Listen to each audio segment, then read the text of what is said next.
there in Facebook land.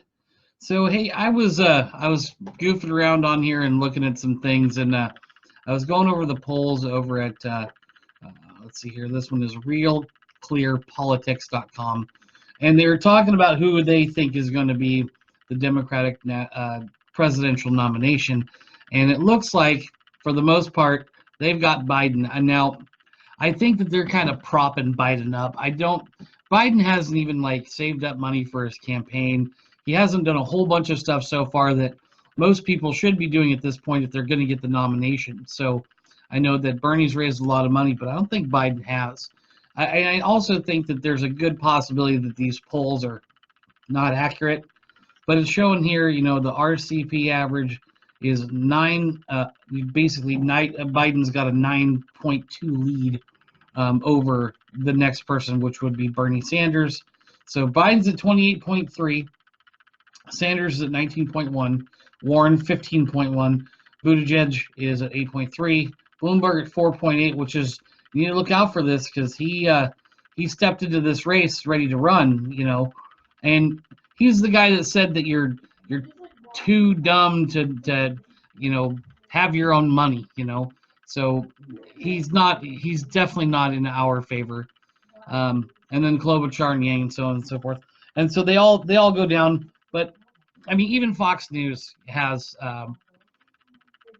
Biden up by 10. So it looks like all these polls are probably pretty accurate. I just think that they're propping up Biden quite a bit, and I don't think that he's got a chance to beat Donald Trump. I think right now, let's see here. I was looking up Trump's job approval, for instance, and it's saying that the approval is an average of 44.6, disapproval rate 51.9, which is, they're saying a 7.3 spread, which is an average. So, USA Today USA Today and the Hill, which are a little bit more conservative. They have it at 49% approval and 48% approval, where of course some of the more CNBC is 40% versus 49. So I mean, we all know what they're going to look like. This is no surprise. But his job, his approvals are up though. Despite all of the crazy, we're going to impeach him and all that. I haven't heard really anything about impeachment for days. I mean, did they forget about it, or what's really going to happen out there?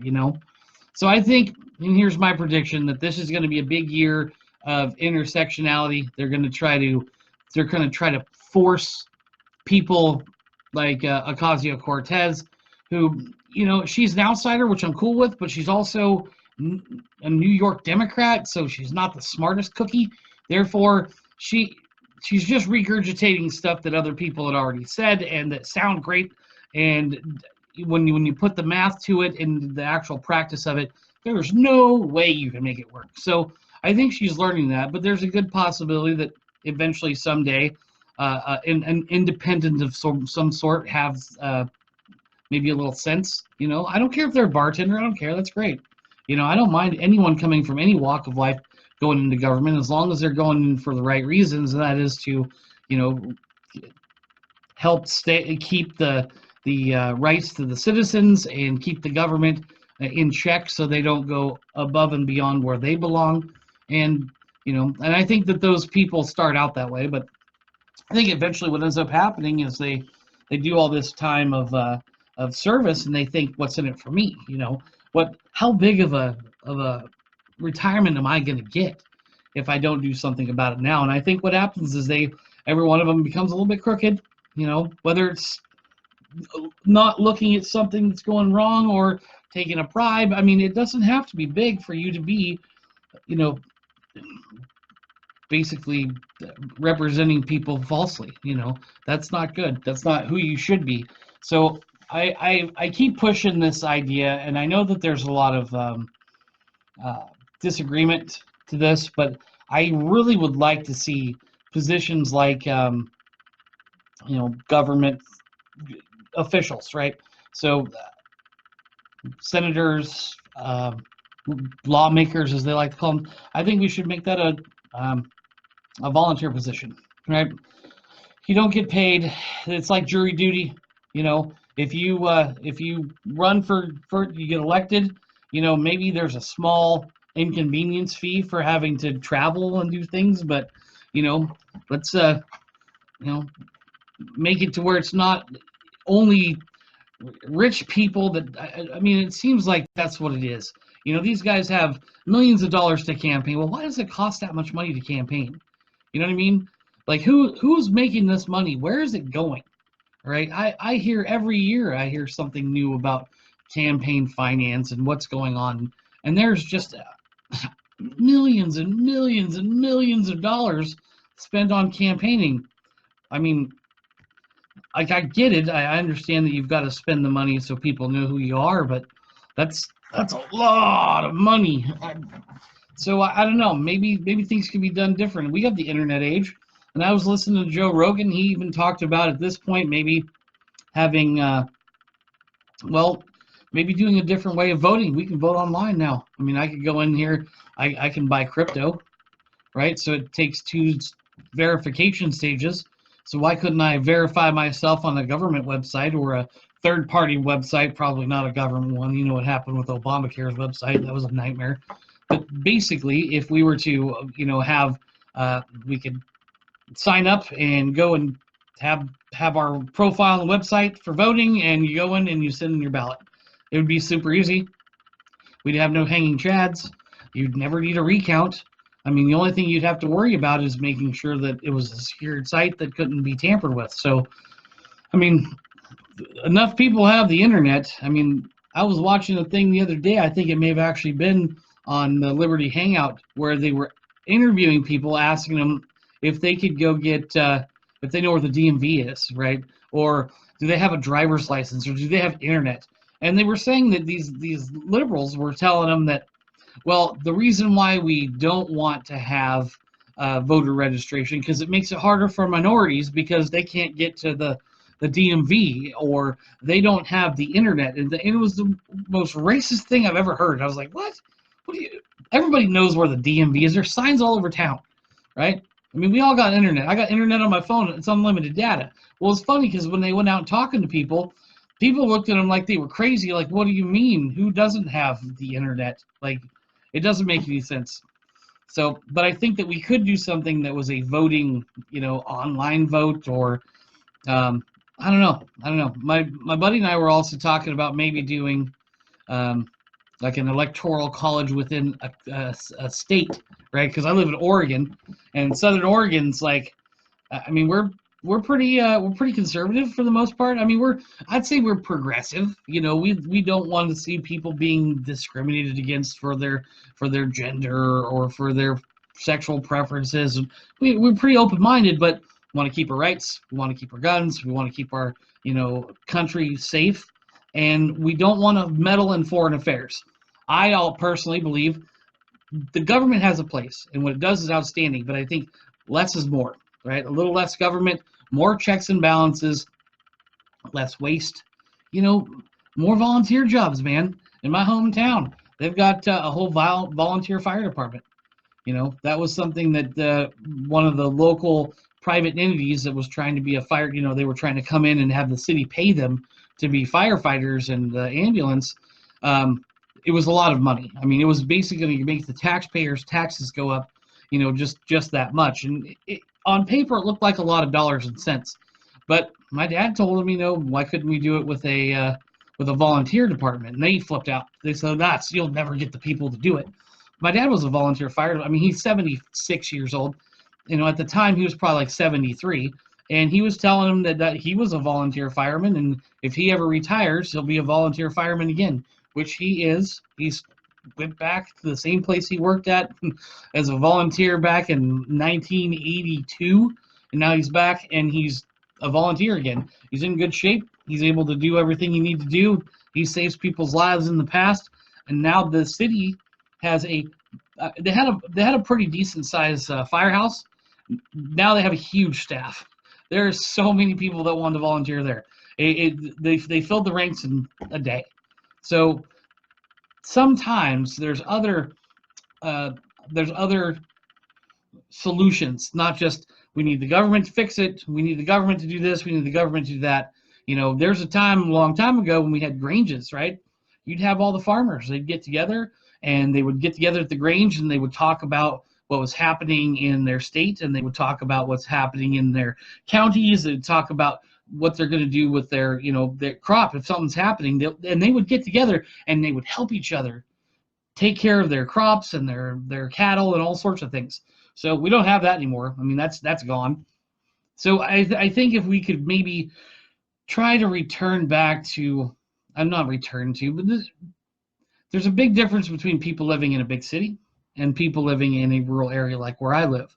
People around here, they don't have guns because they're afraid of, the wolves coming on their property, but that could happen. Like they do have guns because that could happen, right?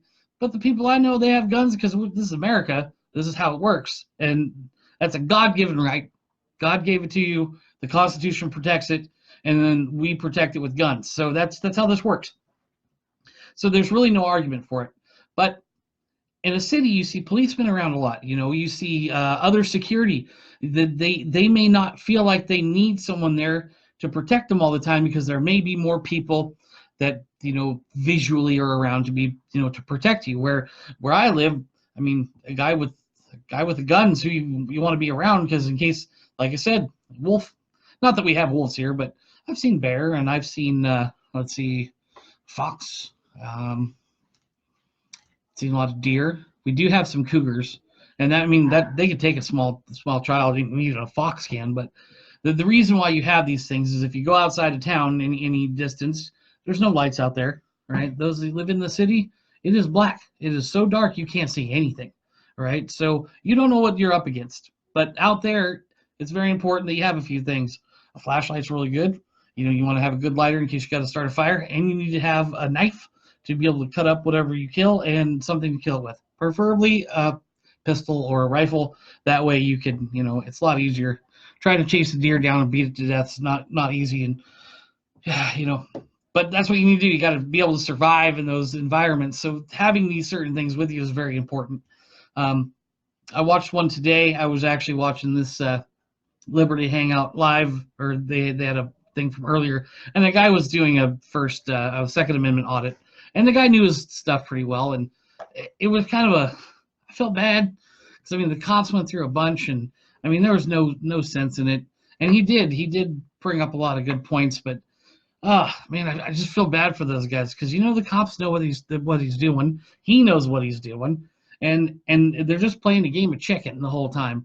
And so I know that we need to keep doing these things, just keep the police in check. But I think, man, they probably got better things to do at that time. So, I get it for the videos, and I get it to get the point across. What's the point? I get it, but let's take it easy on these guys. The police haven't been getting as much support in the last few years as they probably should have. So, let's do our best to give them tons of support. I've got friends that were former military. I've got friends that, that never came back. There's a bunch of people out there that of all different shapes and sizes and sides of things. And I think we need to do what's best in our control to look at it from their side. And the police are there to help, man. I know that they can't do everything. I know that they're not always going to be responsible for everybody, but give them a break. I know around here we treat them pretty good. But we also, we don't look at them like they're the police. This is their community. They live here.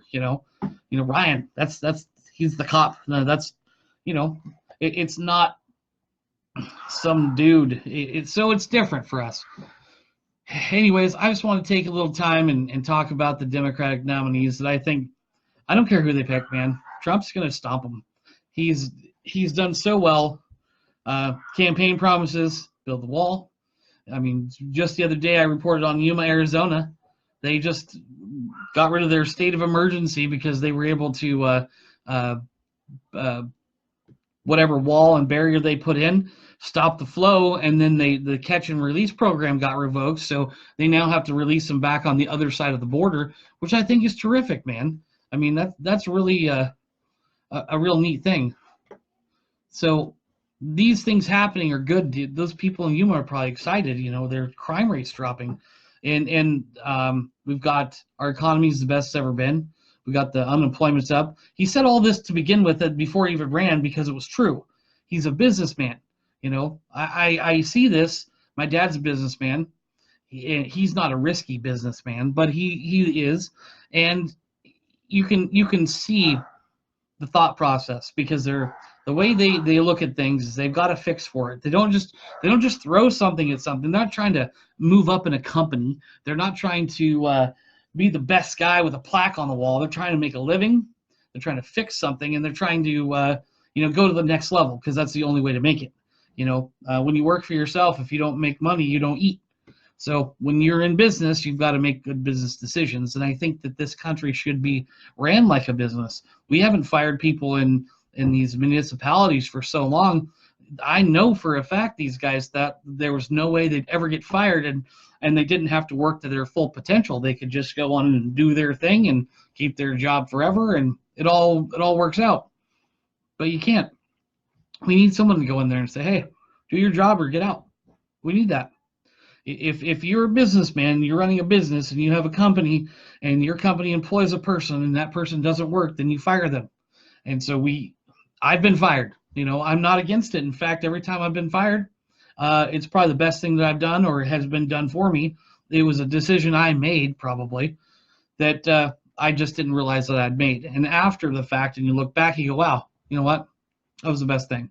That was probably the best thing. So maybe that just needs to happen, where the money's being, dude, the guy's spending $1 billion on space. All right, where's he getting that money? All right, he's saving money here, he's saving money there, cutting out the UN, saying let's just build the spaceships. We're Buck Rogers, okay? Trump is making America Buck Rogers. Nobody else has a space force. Besides, I can't wait. I can't wait until dudes are like, yeah, go in the military. Oh yeah, what branch are you going to? Space Force. Space Force. I'm going to shoot aliens with missiles in space. I can't wait for that. So one of these days when that happens, I hope I'm around to see the videos. So, but hey, you guys, I appreciate you hanging out with me and listening to my rant. Do me a favor, go over to YouTube, Independent Nightly News, and subscribe. Right, I left a little spot down there for you guys to click over and take you to my website, or at least to my YouTube channel. And I need to get it up off the ground, so I figured I'd rant at you guys out here for a little bit, see if maybe I can, score some new fans. All right, you guys, thank you, and have a great night. Happy New Year. God bless.